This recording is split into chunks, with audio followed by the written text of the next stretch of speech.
Hello everybody, welcome to the decks of the weekend. I'm back in my home after 2 weeks. I'm back on regular scheduling tomorrow morning. It's gonna be my stream, so happy to be home.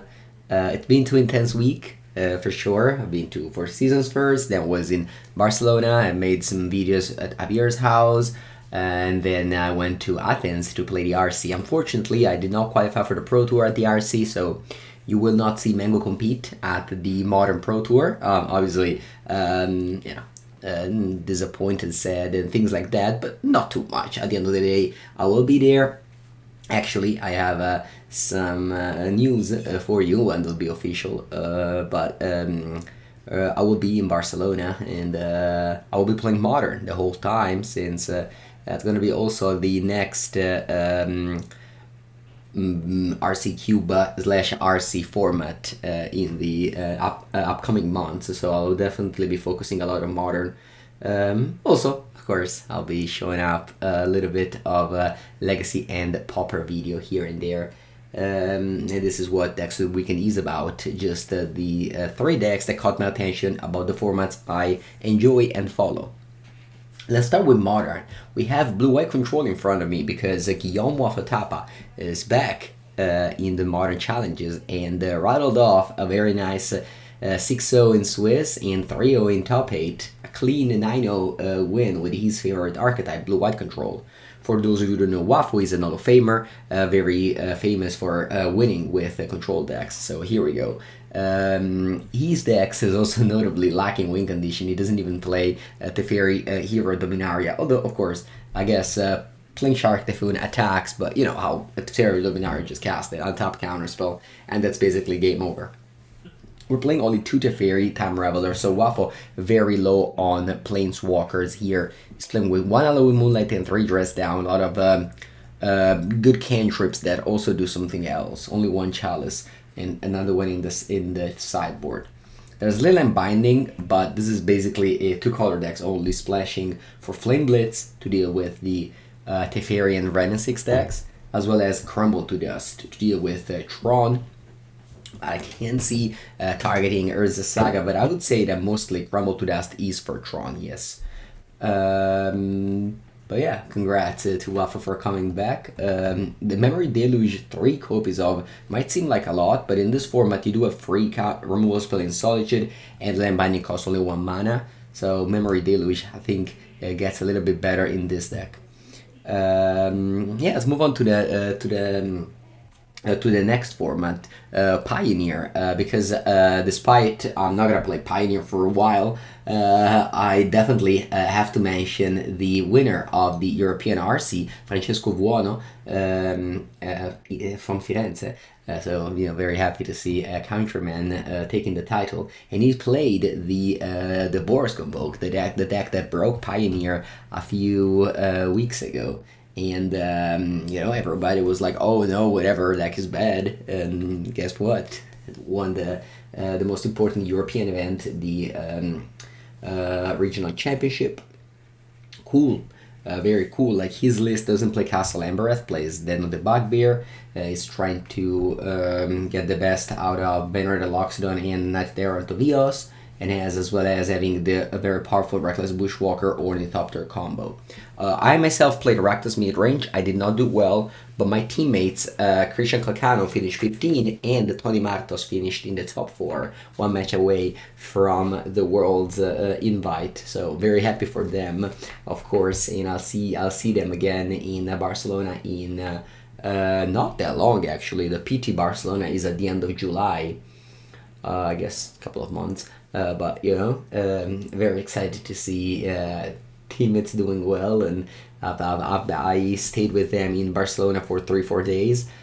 We come together with a pretty regular Rakdos list, honestly, not that much to talk about that. Whereas this Boros Convoke deck is definitely something new. I mean, it's not new because it's been around for a couple of weeks, but in the history of Pioneer, which is at this point, 4 or 5 years, definitely a very new deck that came out with the addition of Knight Terror of Eos, that's now pushing that payoff number to 8 Loxodon, you can go Gleeful Demolition on your Thopter, get 3 tokens. Turn 2, you just go all in, and many decks just can't keep up and just concede, basically, to the power that the Loxodon and Net Errant Lobios provide. So again, congrats to Francesco, and yeah, I would say that this is the list moving forward. A lot of people play with Burnt and Forge Tender, but I would say that numerous results have come together for the Clearance Spirits Gigantha fan. So this is the list, the most successful list for sure for Boars Convoke. Let's talk about Pauper now, because this weekend there is the most one of the most important Pauper events, which is the Paupergeddon Summer Edition. I'm gonna go there on Friday. I'll be in Pisa to play Pauper. I just rest a couple of days, and then I'll go back to the grind just every weekend, hit after hit. I'll be staying 3 days there, playing on Friday. There's the Italian Invitational event, and then on Saturday it's gonna be a 2 days event. This time the Paupergeddon. Last time in Milan we were 640 people, I believe. That was like the cap because they didn't have any more space. Whereas this time apparently there's no cap. I don't know how many rooms they have. I don't know how much room they have. But it's going to be a 2 days event.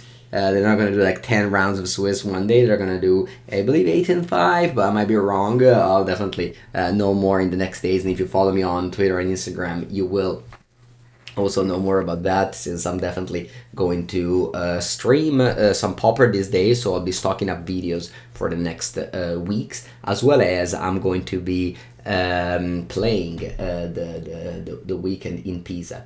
The deck of the weekend for me, it's Ores of Ephemerate. You might be like, hey man, will you play this deck all the time? Why is this the deck of the weekend?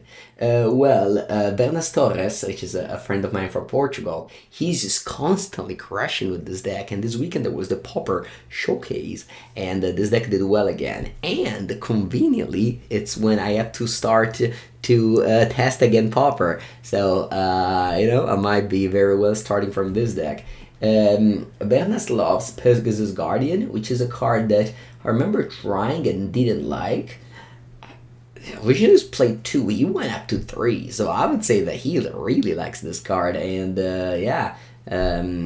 this is definitely a deck to keep in consideration. With Mono Red being on the rise thanks to Vren's Resolve. And actually, we can talk about that as well. Where is it? There's a new card from the new Lord of the Rings set that I think can slot pretty well into Pauper. It's basically Shrapnel Blast. It deals 4 damage. Where is it? It's a Shrapnel Blast that deals 4 damage. Like, it's just literally that. Improvised Club. 1 in a red instant as an additional cost. Actually, it's better. I mean, that's not better, of course. Dealing only 4 damage is much worse than dealing 5, like Shrapnel Blast. But you can sacrifice a creature as well. But you can sacrifice, the Implement of Combustion, Chromatic Sphere, Experimental Synthesizer, Great Furnace, and boom, 4 damage to the face. So I could see this card slotting in the mono red deck, because this weekend actually it's gonna be legal, the new set. So at Paupergeddon, that's actually pretty cool that at Paupergeddon we're gonna have the new set legal. So we're definitely be scouring into the new spoiler. I've been focusing a lot on Pioneers. I haven't checked much of what went on with the new set, but the full spoiler is out for Lord of the Rings, and this weekend at Paupergeddon we're gonna have the new card. I remember last summer they had the initiative cards. Commander Baldur's Gate was legal that weekend, and I remember some people showed up with some initiative cards which like broke Pauper when they were added to Magic Online. So maybe there is something similar to that this weekend. I definitely have to be on the lookout. But again, congrats to Bernas Torres for continuously crushing with his Auras of Ephemerate. He's definitely a beast, and he actually top-8 back-to-back Showcase, which is just like, huge Magic Online events. There was another one this weekend, which was Legacy. Although the Legacy deck I want to show to you today is 5-color Zenith that 2 different people top-8 with. I'm going to take the list from House of Mana MTG, and he played 2 different people top-8 this like 9-round event with Yorion in Legacy. And that's crazy. Again, like right now, Legacy is just in a place where you can play literally whatever you want. Last week there was 4 seasons. I played my Sultai Scam. At the top it was just 8 different decks. There was even Delver, although I honestly just did not see any Delver around. This deck used to crush Delver, by the way. You have 4 Svencoatl, and you have now this new Nissa, which it's alright. You have a Zenith, and if you're looking for an engine that isn't Uro, you might just Zenith for this, get a Fetchland out, and then you can get some elves or elementals. You have Omnath, I believe this is an elf. You have Leovold. I think that's about it. Alright, I guess you have Endurance.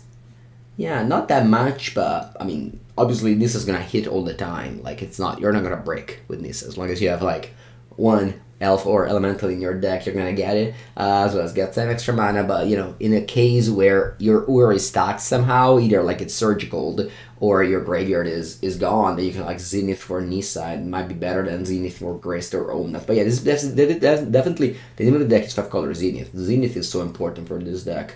You have Abundant Grow, which is strong against Wasteland, as it was Arkham's Astrolabe. Of course, you can't compare the 2 cards, but it's good with Yorion. There's even in sideboard a commander. I remember when I was playing Commander, Bane of Progress was in all of my decks. I had 2 different commander decks. I still have there. I haven't played them in years, but Bane of Progress was a bombing commander and showing up in Legacy. That's crazy to me. Love everything I see. I hope you guys are enjoying this video. I hope you will enjoy the rest of my streams and YouTube video, which are keep on going up daily on my YouTube channel. Have a good day, everybody. Leave a comment or whatever you want to support the channel. Goodbye.